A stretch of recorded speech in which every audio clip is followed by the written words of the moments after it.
യേശുക്രിസ്തു നാമത്തിൽ സ്നേഹവന്ദനം പ്രിയരെ. അപ്പൊ ഇന്ന് നമ്മൾ സംസാരിക്കാൻ ആഗ്രഹിക്കുന്ന വിഷയം സഭയെ കുറിച്ചാണ്. എന്താണ് ദൈവത്തിന്റെ സഭ? അത് വ്യക്തമായി നിങ്ങൾ തിരിച്ചറിഞ്ഞില്ല എങ്കിൽ ഈ കാലഘട്ടത്തിൽ അനേക സഭകളുടെ പേരിൽ നമ്മൾ പല ദുഷിച്ച വർത്തമാനങ്ങളും നമ്മൾ കേൾക്കുന്നുണ്ട്. അവർ തെറ്റായ രീതിയിൽ സംസാരിക്കുന്ന പല വാക്കുകളും നമ്മളെ സ്വാധീനിക്കുന്നുണ്ട്. പ്രിയരെ, നമ്മൾ സഭ എന്താണെന്ന് വ്യക്തമായി മനസ്സിലാക്കി, ആ സഭയുടെ സിസ്റ്റം മനസ്സിലാക്കി, ആ സഭയെ കുറിച്ച് അത് തിരിച്ചറിഞ്ഞ് അതിലേക്ക് മാത്രം നമ്മൾ യാത്ര ചെയ്യുക. അല്ലാതെ നമ്മൾ പുറമെ കാണുന്ന വലിയ പുറംചട്ട കാണുന്ന സഭാ കൂടാരങ്ങളെ അല്ല നമ്മൾ ശ്രദ്ധിക്കേണ്ടത്. അപ്പൊ എന്താണ് ദൈവത്തിന്റെ സഭ എന്ന് നിങ്ങൾ വ്യക്തമായി തിരിച്ചറിയാം. അതിനെക്കുറിച്ച് പറയുന്നത് അപ്പോസ്തല പ്രവൃത്തി 2-ാം അധ്യായം 47-ാമത്തെ വാക്യത്തിൽ പറയുകയാണ്, ദൈവത്തെ സ്തുതിക്കുകയും സകല ജനത്തിന്റെ കൃപ അനുഭവിക്കുകയും ചെയ്ത് കർത്താവ് രക്ഷിക്കപ്പെടുന്നവരെ ദിനം പ്രതി സഭയോട് ചേർത്തുകൊണ്ടിരിക്കുന്നു. അപ്പൊ ഇവിടെ എന്താ കർത്താവ് പറഞ്ഞത്? കർത്താവ് ദിനം പ്രതി സഭയോട് ചേർത്തുകൊണ്ടിരിക്കുന്നു. അപ്പൊ എന്താണ് ദൈവ സഭ എന്ന് പറഞ്ഞാൽ എന്താണ്? അപ്പൊ സഭ എന്ന് പറഞ്ഞു കഴിഞ്ഞാല്, സഭ എന്ന് പറയുന്നത് യേശുക്രിസ്തുവാണ്. അപ്പൊ യേശുക്രിസ്തുവിന്റെ ശരീരത്തെയാണ് സഭ എന്ന് പറയുന്നത്. അപ്പൊ ഇത് യേശുക്രിസ്തുവിന്റെ ശരീരത്തെയാണ് സഭ എന്ന് പറയുന്നത്. പ്രിയരെ, നമ്മൾ ശരിക്കും മനസ്സിലാക്കേണ്ടത് ഒരു ബിൽഡിങ്ങോ ഒരു ബിൽഡിങ്ങും ഈ ഭൂമിയിൽ കാണുന്ന ഒരു ബിൽഡിങ്ങിന്റെ അകത്ത് പ്രവർത്തിക്കുന്ന ആരാധന ആലയമല്ല സഭ. യേശുക്രിസ്തു എന്ന് പറയുന്ന ജീവനുള്ള ദൈവത്തിന്റെ ശരീരമാകുന്ന കൂട്ടായ്മയാണ് സഭ എന്ന് പറയുന്നത്. അപ്പൊ എങ്ങനെയാണ് നമ്മുടെ സഭ എന്ന് തിരിച്ചറിയുന്നത്? അതിന് ദൈവം നമുക്ക് ഉദാഹരണമായിട്ട് നമ്മുടെ ശരീരങ്ങൾ തന്നെ നോക്കണം. നമ്മുടെ ശരീരങ്ങൾ വസിക്കുന്നത് എങ്ങനെ? അനേക സെല്ലുകൾ ചേർത്ത് വെച്ചിട്ടാണ് നമ്മുടെ ശരീരം വസിക്കുന്നത്. എന്ന് പറഞ്ഞതുപോലെ ക്രിസ്തുവിൽ രക്ഷിക്കപ്പെടുന്ന എല്ലാ വ്യക്തികൾ കർത്താവ് രക്ഷിക്കപ്പെടുന്നവർ ദിനം പ്രതി ദൈവസഭയോട് ചേർത്തുകൊണ്ടിരുന്നു. അപ്പൊ ദൈവസഭ എന്ന് പറഞ്ഞാൽ രക്ഷിക്കപ്പെടുന്നത് നിങ്ങളെ യേശു കർത്താവ് എന്താ ചെയ്യുന്നത്? യേശുവിനോട് അകത്തോട് ചേർത്തുകൊണ്ടിരിക്കുകയാണ്. യേശുവിന്റെ ഉള്ളിലാണ് നമ്മൾ വസിക്കുന്നത്. അപ്പൊ അത് ആദ്യം മനസ്സിലാക്കണം. അപ്പൊ നമ്മൾ ഏത് സഭയിലാണ് നമുക്ക് യാത്ര ചെയ്യുന്നത്? ക്രിസ്തു എന്ന ശരീരത്തിലേക്കാണ് നമ്മുടെ ഫോക്കസ് ചെയ്യേണ്ടത്. അല്ലാതെ നമ്മൾ എപ്പോഴും എന്താ ചെയ്യുന്നത്? നമ്മുടെ ഫോക്കസ് മൊത്തം ഭൂമിയിലുള്ള കാര്യമാണ്. ഭൂമിയിലുള്ള ആലയം എത്ര വലുതായിരിക്കുന്നു, ആലയത്തിന്റെ അകത്ത് എന്തൊക്കെയുണ്ട്, ആലയത്തിൽ പ്രസംഗിക്കുന്ന വ്യക്തികൾ ആരാണ്, അവരുടെ മഹിമ എന്താണ്, അവരുടെ വാല്യൂ എന്താണ് എന്നുള്ള ചിന്തയിലൊക്കെയാണ് നമ്മൾ സഭകളെ അന്വേഷിക്കുന്നത്. നമുക്ക് നല്ലൊരു കല്ലറ കിട്ടുമോ, നമ്മുടെ കുടുംബത്തിൽ വിവാഹം നടക്കുവാൻ സാധിക്കുമോ, അങ്ങനെയുള്ള നല്ല ഭംഗിയുള്ള സഭകളെ തേടി നമ്മൾ യാത്ര ചെയ്യും. പ്രിയരെ, ജീവനുള്ള ദൈവം നമുക്ക് ഞാൻ എന്റെ സഭയെ പണി, പാതാള ഗോപുരം അതിന് ജയിക്കുകയില്ലെന്ന് പത്രോസിനോട് പറഞ്ഞു. പ്രിയരെ, അപ്പൊ പാതാള ഗോപുരങ്ങൾക്ക് ജയിക്കാൻ പറ്റത്തില്ല. കാരണം മരണത്തെ ജയിച്ച് ഉയർത്തെഴുന്നേറ്റ് പോയ സ്വർഗത്തിൽ വസിച്ച് ഇന്ന് ജീവനോടെ നമ്മുടെ ഉള്ളിൽ വസിക്കുന്ന നമ്മുടെ കർത്താവാണ് നമ്മുടെ സഭ. അപ്പൊ യേശുവിന്റെ ഉള്ളിൽ വസിക്കുന്ന അനുഭവമാണ് ദൈവസഭ എന്ന് പറയുന്നത്. അതുകൊണ്ട് പ്രിയരെ, നമ്മുടെ ലക്ഷ്യം എപ്പോഴും ഫോക്കസ് ചെയ്യുന്നത് എപ്പോഴും എന്തായിരിക്കണം? ഈ മൺകൂടാരമായിരിക്കുന്ന ആലയത്തിലല്ല നമ്മൾ നോക്കേണ്ടത്. ഇവിടുത്തെ മഹത്വവും മഹിമയും എത്ര കോടി രൂപയുടെ പള്ളിയാണ്, 30 കോടി 50 കോടി 10 കോടി എന്ന് പറയുന്ന ചർച്ച്, അങ്ങനെയുള്ള ചർച്ചകളിലായിട്ടായിരിക്കും നിങ്ങളുടെ ഫോക്കസ്. എപ്പോഴും നിങ്ങളുടെ ഫോക്കസ് എന്തായിരിക്കണം? ക്രിസ്തു എന്ന ശരീരത്തിലോടായിരിക്കണം നമ്മുടെ ഫോക്കസ്. ക്രിസ്തു എന്ന ശരീരത്തിലേക്കായിരിക്കണം നമ്മുടെ ഫോക്കസ്. അടുത്ത നമ്മുടെ ഫോക്കസ് എന്തായിരിക്കണം? ദൈവവചനത്തിലായിരിക്കണം നമ്മുടെ ഫോക്കസ്. ദൈവം നമുക്ക് ദാനമായി നൽകി തന്നിരിക്കുന്ന ബൈബിൾ നമുക്ക് ദൈവം നൽകി തന്നിട്ടുണ്ട്. നിങ്ങൾ അതിലേക്കായിരിക്കണം നിങ്ങളുടെ ഫോക്കസ്. ബൈബിൾ വായിക്കണം. ബൈബിൾ വായനയിലൂടെ വചനത്തിന്റെ മർമ്മങ്ങൾ നിങ്ങൾ മനസ്സിലാക്കണം. ആർക്കും മനസ്സിലാവുന്ന രീതിയിലാണ് ദൈവവചനം വെച്ചിരിക്കുന്നത്. പ്രിയരെ, നിങ്ങൾ അതിലൊരു സമയം കണ്ടെത്തി ദൈവത്തിന്റെ രാജ്യം മുമ്പേ അവരുടെ രാജ്യവും നീതിയും അന്വേഷിക്കും. അതോടുകൂടെ നിങ്ങൾക്ക് വേണ്ട സകല നന്മകളും അതിനകത്ത് ഒരുക്കി വെച്ചിട്ടുണ്ട്. അപ്പൊ നന്മകളുടെ പുറകെ പോകാതെ ക്രിസ്തു എന്ന ശരീരം, സഭയാവുന്ന ശരീരത്തിലേക്ക് നിങ്ങൾ യാത്ര ചെയ്യും. ആ സഭയിലേക്ക് ചെന്നിട്ട് നിങ്ങൾ ആരാധനയെ മഹത്വപ്പെടുത്തുക. കാരണം എന്താ? ക്രിസ്തുവിന്റെ ആത്മാവ് വസിക്കുന്നവിടെ നമ്മുടെ ഉള്ളിൽ അകത്തെ മനുഷ്യന്റെ അകത്താണ്. അപ്പൊ നമ്മുടെ അകത്തെ മനുഷ്യന്റെ അകത്ത് യേശു വസിക്കുമ്പോൾ നമ്മൾ എന്തിനാ അലഞ്ഞു തിരിഞ്ഞ് ജീവനില്ലാത്ത മൺകൂടാരത്തിലേക്ക് നമ്മൾ ആകർഷിച്ചു പോകുന്നത്? അപ്പൊ നിങ്ങൾ എപ്പോഴും മനസ്സിലാക്കുക, ഇവിടെ ഒന്നും ദൈവമില്ല. ഈ ആലയത്തിന്റെ നമ്മൾ കാണുന്ന വലിയ വലിയ ചർച്ച് കൂടാരങ്ങളുടെ അകത്തൊന്നും ദൈവം വസിക്കുന്നില്ല. എപ്പോഴും നിങ്ങൾ മനസ്സിലാക്കണം. ഒരു 1-2 പേർ കൂടുന്നതിന് മധ്യേ കർത്താവ് ഉണ്ട് എന്ന് നമുക്ക് ദൈവം പ്രോമിസ് തന്നിട്ടുണ്ട്. അപ്പൊ 1-2 പേർ മധ്യേ കർത്താവ് വസിക്കുന്ന എന്താണ്? ഒരു മനുഷ്യന്റെ അകത്ത് 3 പ്രധാനപ്പെട്ട കാര്യങ്ങളാണെന്ന് അറിയാലോ. ഒന്ന് ശരീരം, മനസ്സ്, ആത്മാവ്, ഈ മൂന്നും ചേർന്ന് നിൽക്കുന്നതിന് മധ്യയിൽ ആരുണ്ട്? യേശു ക്രിസ്തു ഉണ്ട്. അപ്പൊ ഒരു മനുഷ്യൻ എവിടെ നിന്നിരുന്ന ദൈവത്തെ വിളിച്ചാലും ആ വ്യക്തിയുടെ ഉള്ളിൽ ആരുണ്ട്? യേശു ക്രിസ്തുവിന്റെ സാന്നിധ്യമുണ്ട്. അപ്പൊ യേശു എന്ന ശരീരത്തിൽ സഭ എന്ന് വെച്ച് കഴിഞ്ഞാൽ ഇത് ഓൾ വേൾഡ് മൊത്തം നിറഞ്ഞു നിൽക്കുക യേശു എന്ന് പറയുന്നത്. ആ ജീസസിന്റെ അകത്താണ് നമ്മൾ വസിക്കുന്നത് എന്നുള്ളൊരു വിശ്വാസം ആർക്കുണ്ടായിരിക്കണം? നമ്മൾക്കുണ്ടായിരിക്കണം. നമുക്ക് വിശ്വാസം ഉണ്ടെങ്കിൽ മാത്രമേ നമുക്ക് ക്രിസ്തുവിനെ മഹത്വപ്പെടുത്തുവാൻ സാധിക്കത്തുള്ളൂ. അപ്പൊ നമ്മൾ എന്തിനാ ക്രിസ്തുവിനെ മഹത്വപ്പെടുത്തുന്നത്? നമ്മൾ കൂടുതൽ ആഗ്രഹിക്കുന്നത് നമ്മൾ അനേക സമ്പന്നരായി തീരണം, നമ്മൾ റിച്ചായി തീരണം, നമ്മൾ അനുഗ്രഹിക്കപ്പെട്ടവരായി തീരണം, നമ്മൾ നാലാൾ അറിയുന്ന ലെവലിൽ വലിയവനായി തീരണം എന്നൊക്കെ തോന്നൽ നമ്മുടെ അകത്ത് നിൽക്കുന്നത് കൊണ്ടാണ് നമ്മൾ കൂടുതൽ ആഗ്രഹിക്കുക, നമ്മൾ കർത്താവിനെ ആശ്രയിക്കുന്നത്. പക്ഷെ നിങ്ങളൊരു കാര്യം എപ്പോഴും മനസ്സിലാക്കണം, കർത്താവ് എപ്പോഴും നമ്മളെ വിളിച്ചിരിക്കുന്നത് ഈ ഭൂമി മുഴുവൻ നിങ്ങൾ നേടിയാലും നിങ്ങളുടെ ആത്മാവ് നഷ്ടപ്പെട്ടു പോയി എന്ത് കാര്യമിരിക്കുന്നു. കാരണം എന്താണെന്ന് പറയാൻ കാരണം ക്രിസ്തു ആഗ്രഹിക്കുന്നത് എന്തിനാണ്? നമുക്ക് സഭ എന്തിനാണ് ദൈവം നൽകി തന്നിരിക്കുന്നത്? നമ്മൾ സഭ തന്നിരിക്കുന്നത്, നമ്മൾ ഈ ഭൂമിയിലേക്ക് വന്നത് ദൈവത്തിൽ നിന്നാണ് വന്നേക്കുന്നത്. ദൈവത്തിൽ നിന്ന് നമ്മൾ ഭൂമിയിലേക്ക് വന്നു. ദൈവത്തിൽ നിന്നും ഭൂമിയിലേക്ക് വന്ന ശേഷം എന്തിനാണ് നമുക്ക് ലഭിച്ചത്? ദൈവം ഈ ഭൂമിയിൽ പരീക്ഷ കാലഘട്ടമാണ്. പരീക്ഷയുടെ ഒരു നാൾ കൂടി വന്നാൽ 70 80 വയസ്സ് വരെ നമ്മൾ ജീവിക്കും. ആ ജീവിക്കുന്ന കാലഘട്ടത്തിൽ നമ്മൾ തിരിച്ച് നമുക്ക് ദൈവത്തിൽ നിന്ന് വന്നതുകൊണ്ട് നമുക്ക് വലിയ ഉത്തരവാദിത്തമുണ്ട്. തിരിച്ച് നിങ്ങൾ ദൈവത്തിലേക്ക് പോകണം. അപ്പോൾ നിങ്ങളെ സംരക്ഷിക്കാൻ ഒരു സ്ഥലം വേണം. അതാണ് ദൈവത്തിന്റെ സഭ. എന്താണ് സഭ? ക്രിസ്തു, യേശു ക്രിസ്തുവാണ്. യേശു ക്രിസ്തുവിന്റെ ശരീരമായിരിക്കുന്ന അതാണ് നമ്മുടെ സംരക്ഷണ വസ്തു. അപ്പൊ നമ്മൾ എന്ത് ചെയ്യണം? ക്രിസ്തുവിന്റെ ശരീരത്തിലേക്ക് വസിക്കുവാൻ ആഗ്രഹിക്കും. ക്രിസ്തുവിന്റെ ശരീരത്തിൽ വസിക്കണമെങ്കിൽ നമ്മൾ എന്തായിരിക്കണം? ദൈവത്തിന്റെ വചനം നമ്മുടെ അകത്ത് വേണം. വചനത്തിൽ നിങ്ങൾ പണിയെടുക്കണം. നിങ്ങൾ അധ്വാനിക്കണം. വചനത്തിൽ അധ്വാനിച്ച് അതിൽ ഫോക്കസ് ചെയ്യണം. അല്ലാതെ ലോകത്ത് പറയുന്ന ചർച്ചിലെ പ്രോഗ്രാമും അവിടുത്തെ മീറ്റിങ്ങുകളും അവിടുത്തെ ഉപവാസ പ്രാർത്ഥനകളും അവിടുത്തെ പ്രോഗ്രാം സിസ്റ്റത്തും എപ്പോഴും നമ്മൾ സഞ്ചരിച്ച അവരുടെ ലക്ഷ്യത്തിലേക്കായിരിക്കും നമ്മൾ പോകുന്നത്. നമ്മൾ ക്രിസ്തുവിന്റെ ലക്ഷ്യത്തിലേക്ക് ഒരിക്കലും യാത്ര ചെയ്യാൻ പറ്റില്ല. ക്രിസ്തുവിന്റെ ലക്ഷ്യം എന്താണ്? ക്രിസ്തുവിന്റെ ലക്ഷ്യം നമ്മുടെ ചുളുക്കം വാട്ടം ഇല്ലാതെ നല്ല മണവാട്ടിയായിട്ട്, ക്രിസ്തുവിന്റെ മണവാട്ടിയായിട്ട് നിങ്ങൾ ഒരുക്കിയെടുത്ത് തിരിച്ച് നിങ്ങൾ പരീക്ഷ പാസ്സായി തിരിച്ച് ദൈവത്തിലേക്ക് നിങ്ങൾ യാത്ര ചെയ്യണമെന്നാണ് ദൈവത്തിന്റെ ഇഷ്ടം. അപ്പൊ നമ്മൾ ഭൂമി ദൈവത്തിൽ നിന്ന് വന്നു, തിരിച്ച് ദൈവത്തിലേക്ക് പോകണം. അല്ലാതെ ഈ ദൈവത്തിൽ നിന്ന് വന്നു തിരിച്ച് നമ്മൾ ലോകത്തിൽ ജീവിച്ചു, ലോകത്തിന്റെ സകല ആഡംബരത്തിലും വശീകരണത്തിലും ജീവിച്ചിട്ട് നമ്മൾ നിത്യമായ നരകത്തിൽ സാത്താനെ ഏൽപ്പിച്ചു വെച്ചിരിക്കുന്ന നരക അഗ്നിയിലേക്ക് ഒരിക്കലും നിങ്ങൾ യാത്ര ചെയ്യരുതെന്നാണ് ദൈവത്തിന്റെ ആഗ്രഹം. അപ്പൊ നമ്മൾ പരീക്ഷ പാസ്സാകണം. പരീക്ഷ പാസ്സാകാതിരിക്കാൻ വേണ്ടി അനേക ഡിസ്ട്രാക്ഷൻ ആയിട്ട് നമ്മുടെ മുന്നിൽ വെച്ചിട്ടുണ്ട്. അപ്പൊ നമ്മുടെ മുന്നിൽ വെച്ചിരിക്കുന്നത് എന്താ? നമ്മൾ സമ്പന്നരായി തീരണം, അനുഗ്രഹിക്കപ്പെട്ടവരായി തീരണം എന്നുള്ള നമ്മുടെ മനസ്സിന്റെ അകത്ത് വരുന്നത്. പക്ഷെ ദൈവത്തിൽ നിങ്ങൾ സേവിക്കുന്ന ഒരു വ്യക്തിയാണ് നിശ്ചയമായി സമ്പന്നനാണ്. ക്രിസ്തു എന്ന് പറയുന്നത് സമ്പന്നതയുടെ മഹത്വമാണ്. കാരണം സകല നന്മകളും നിറച്ച ഒരു വലിയ ഒരു അനുഗ്രഹമാണ് നമ്മുടെ യേശു ക്രിസ്തു. യേശുവിൽ വസിക്കുന്നവർക്ക് ഒന്നിനും ഒരു കുറവുണ്ടാവില്ല. പക്ഷെ നമ്മൾ യേശുവിലാണോ വസിക്കുന്നത് എന്നുള്ള കാര്യം എപ്പോഴും മനസ്സിലാക്കണം. അപ്പൊ നമുക്ക് ഇനി അടുത്ത് മനസ്സിലാക്കേണ്ട കാര്യം എന്താ? ഈ സഭകളിൽ നടക്കുന്ന തന്ത്രങ്ങൾ. അപ്പൊ യേശു ആണ് സഭയിൽ വസിക്കുന്നെങ്കിൽ, അപ്പൊ ഈ ഭൂമിയിൽ യേശു പ്രവർത്തിക്കണമെങ്കിൽ ഒരു മനുഷ്യനിലൂടെയോ ദൈവത്തിനെ സേവിക്കുന്ന തന്റെ ഭക്തന്മാരിലൂടെയാണ് യേശു ഈ ഭൂമിയിൽ പ്രവർത്തിക്കുക. കാരണം പരിശുദ്ധാത്മാവ് പ്രവർത്തിക്കണമെങ്കിൽ ഡയറക്റ്റ് ദൈവം ഒന്നും ചെയ്യുന്നില്ല. കാരണം ഒരു വ്യക്തി, മനുഷ്യൻ ഈ ഭൂമിയിലെ അധികാരം കൊടുത്തിരിക്കുക. അപ്പൊ മനുഷ്യനിലൂടെയാണ് ദൈവം പ്രവർത്തിക്കുന്നത്. പക്ഷെ ദൈവം പരിശുദ്ധാത്മാവ് വസിക്കണമെങ്കിൽ പരിശുദ്ധാത്മാവിന്റെ നിയന്ത്രണത്തിന് കീഴിലായിരിക്കണം ഒരു ശുശ്രൂഷകൻ. പക്ഷെ പരിശുദ്ധാത്മാവിന്റെ നിയന്ത്രണത്തിന് കീഴിൽ അല്ലാത്ത ശുശ്രൂഷകരായി തീരുമ്പോൾ അവരുടെ ഇന്റൻഷൻ, ലക്ഷ്യങ്ങൾ നമ്മൾ തിരിച്ചറിയണം. രണ്ട് ടൈപ്പ് ശുശ്രൂഷകന്മാരുണ്ട്. ഒന്ന് പരിശുദ്ധാത്മാവിനാൽ നിയന്ത്രിക്കപ്പെടുന്നവർ. അവരുടെ പ്രത്യേകത ഒരിക്കലും സഭയിലുള്ള ജനത്തെ ഭരിക്കത്തില്ല.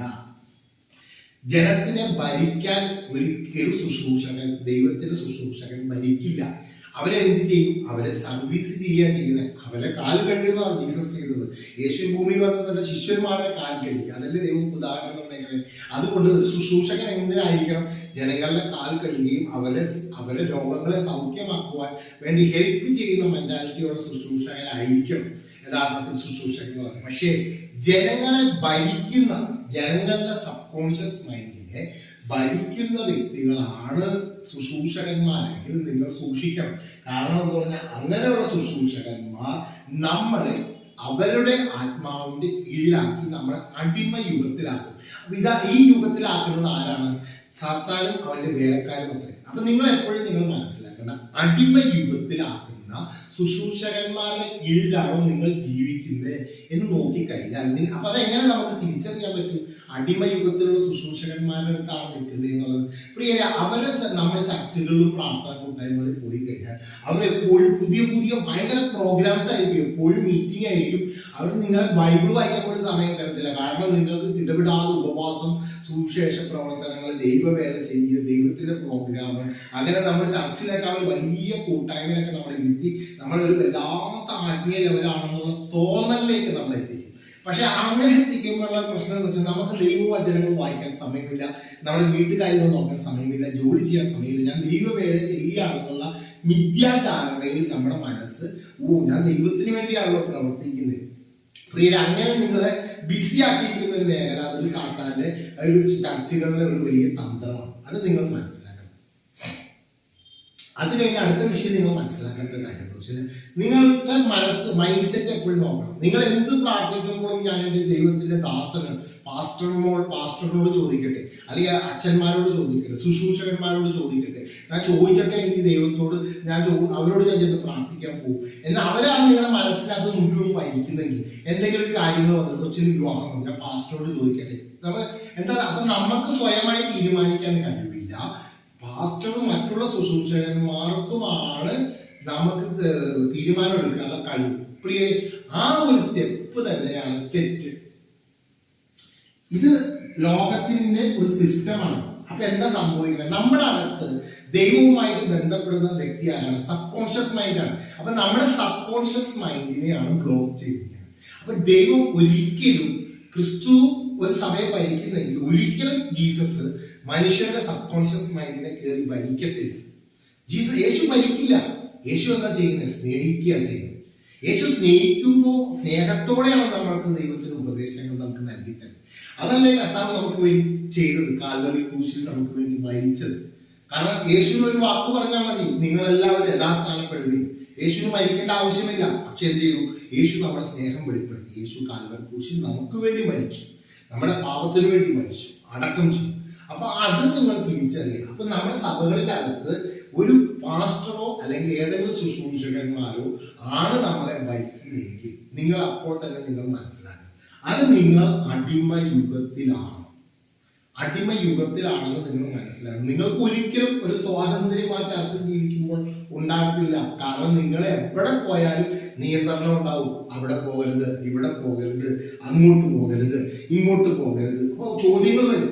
അങ്ങനെയുള്ള ചർച്ചയിലാണ് നിങ്ങൾ ജീവിക്കുന്നതെങ്കിൽ നിങ്ങൾ എന്താ ചെയ്യേണ്ടത്? ഈ 2025 ആദ്യം എടുക്കേണ്ട തീരുമാനം, ഞാൻ ഇങ്ങനെയുള്ള ചർച്ചകളിൽ പോകത്തില്ല, ഞാൻ എന്നെ ഭരിക്കുന്ന ചർച്ചകളിൽ പോകത്തില്ല എന്ന് നിങ്ങൾ തീരുമാനം എടുക്കണം. എന്നിട്ട് എന്താ ചെയ്യണമെന്ന് അറിയുമോ? നിങ്ങൾ ഡയറക്റ്റ് ധൈര്യത്തോടെ ക്രിസ്തുവിനെ അനുഗമിക്കുവാൻ നിങ്ങൾ തീരുമാനിക്കുന്നെങ്കിൽ നിങ്ങളുടെ മുന്നിൽ ദൈവം തന്നിരിക്കുന്ന ദൈവ വചനം ഉണ്ടല്ലോ, ആ വചനം ഹൃദയത്തിലേക്ക് പിടിക്കും. ബൈബിൾ ഹൃദയത്തോട് പിടിച്ചിട്ട് നമ്മൾ എന്തിനാണെന്ന് അറിയുമോ? ഇത് പറ്റിച്ചേർന്ന് പിടിച്ചിട്ട് നിങ്ങൾ എന്താ ചെയ്യണം? ഇതിന്റെ വചനങ്ങൾ നിങ്ങൾ വായിക്കണം. ഇതുവരെ നിങ്ങൾക്ക് വായിക്കാൻ ചിലപ്പോൾ അവസരം കിട്ടിയിട്ടുണ്ടാവില്ല. നിങ്ങൾ ദൈവവചനം വായിക്കണം. വായിച്ചിട്ട് അതിൻ്റെ അകത്തുള്ള വചനങ്ങളെ ഏറ്റെടുത്തിട്ട് ഹൃദയത്തിൽ ഏൽപ്പിക്കണം. ഏൽപ്പിച്ചിട്ട് കർത്താവേ നാഥാ, ഞാൻ അങ്ങയെ ഏൽപ്പിക്കുന്നു, അങ്ങ് എൻ്റെ ഹൃദയത്തിലേക്ക് ഒന്ന് വസിക്കണം, ഈ വചനത്തിന്റെ മർമ്മങ്ങൾ എനിക്ക് വെളിപ്പെടുത്തി തരണം, ഞാൻ അങ്ങയിൽ വിശ്വസിച്ച് ജീവിക്കുവാൻ ആഗ്രഹിക്കുന്നു എന്ന് പറയണം. പ്രിയ, ഇത് ധൈര്യമായിട്ട് പറയുമ്പോൾ എന്താ പ്രത്യേകത എന്നറിയാമോ? ജീവനുള്ളതാണ് നമ്മുടെ ജീസസ്. ആ യേശു നമ്മൾ പറഞ്ഞ വാക്കുകൾ കേട്ടിട്ട് എന്താ ചെയ്യുന്നത് അറിയാമോ? യേശു നമ്മുടെ ഉള്ളിലേക്ക് വന്ന് വസിക്കും. മോനെ, ഞാൻ കാണിച്ചു തരാം യഥാർത്ഥ സഭ എന്താണെന്ന്. കർത്താവ് കാണിച്ചത്. പ്രിയ, ജീസസ് യഥാർത്ഥത്തിൽ ബ്ലെസ്ഡ് ആണ്. ആ സഭയിലേക്ക് നിങ്ങൾ മെമ്പർഷിപ്പ് എത്തണം. അതാണ് ദിനം പ്രതി ദൈവം രക്ഷിക്കപ്പെടുന്നവരെ ക്രിസ്തുവിന്റെ സഭയോട് ചേർക്കുന്നു.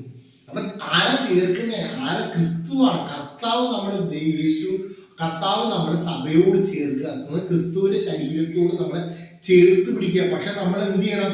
നമ്മൾ ഈ ചപ്പും ചവറും എല്ലാം വിട്ട് കളഞ്ഞിട്ട് എന്ത് ചെയ്യണം?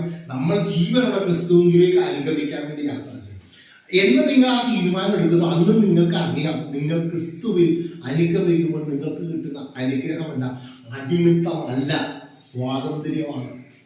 നിങ്ങൾക്ക് എല്ലാത്തിനും സ്വാതന്ത്ര്യം, തീരുമാനമെടുക്കാനുള്ള സ്വാതന്ത്ര്യം, നിങ്ങൾക്ക് നന്നായി ചിന്തിക്കാനുള്ള സ്വാതന്ത്ര്യം, ദൈവശബ്ദം കേൾക്കുവാനുള്ള സ്വാതന്ത്ര്യം, സാമ്പത്തികമായ അനുഗ്രഹം പ്രാപിക്കുവാനുള്ള സ്വാതന്ത്ര്യം, എല്ലാ മേഖലകളിലും നിങ്ങൾക്ക് സ്വാതന്ത്ര്യം കിട്ടും. പക്ഷേ നിങ്ങൾ ഒരു വ്യക്തിയുടെ കീഴിൽ അവന്റെ സബ് കോൺഷ്യസ് മൈൻഡിന്റെ ആയി നിങ്ങൾ ജീവിക്കുന്ന വ്യക്തിയാണെങ്കിൽ എന്താ കുഴപ്പമെന്ന് വെച്ചാൽ നിങ്ങൾക്ക് ശരിയായി ചിന്തിക്കാനുള്ള സ്വാതന്ത്ര്യമില്ല, ശരിയായ ബ്ലെസ്സിങ് നിങ്ങൾക്ക് ലഭിക്കില്ല.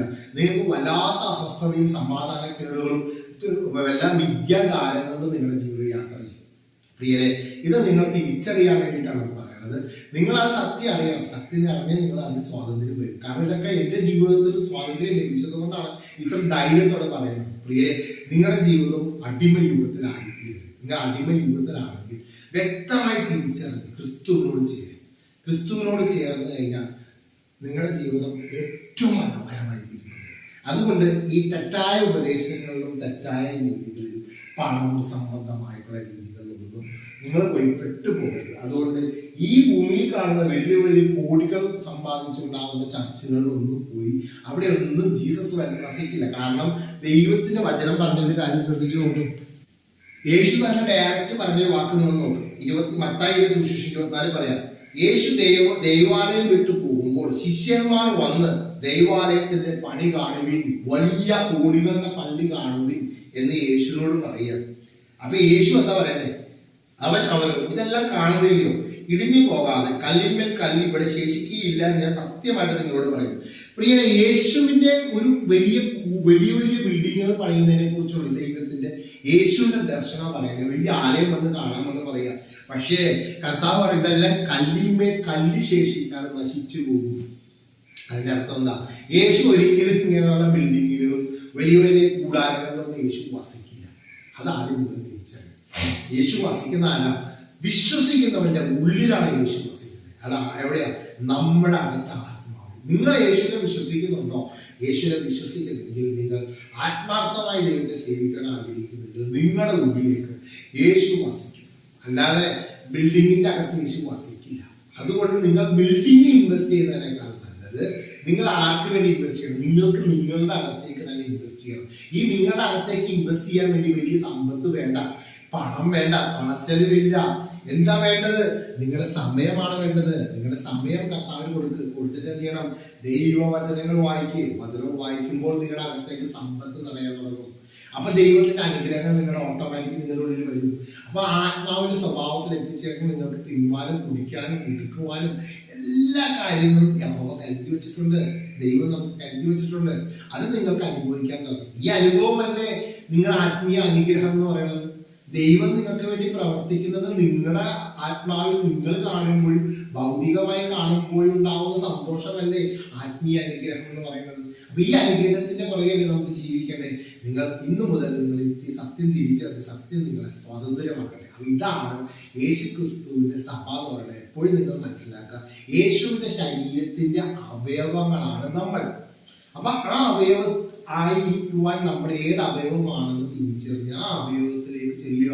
അപ്പൊ നമ്മളെ ഏൽപ്പിച്ചിരിക്കുന്ന അവയവം ക്രിസ്തുവിന്റെ ശരീരത്തോട് പറ്റിച്ചേർന്ന് ജീവിക്കുക, ആ ആത്മാവിനോട് വസിക്കുക. അങ്ങനെയാണെങ്കിൽ നിങ്ങൾ ഏറ്റവും അനുഗ്രഹമുള്ളവരായി തീരുകയും ദൈവം നിങ്ങൾ ധാരാളമായി അനുഗ്രഹിക്കട്ടെ. തെറ്റായ ഉപദേശങ്ങളിലൊന്നും പെട്ടുപോകാതെ നിങ്ങൾ ക്രിസ്തുവിന്റെ വചനത്തിലേക്ക് കറക്റ്റായി മുന്നോട്ട് പോവുക.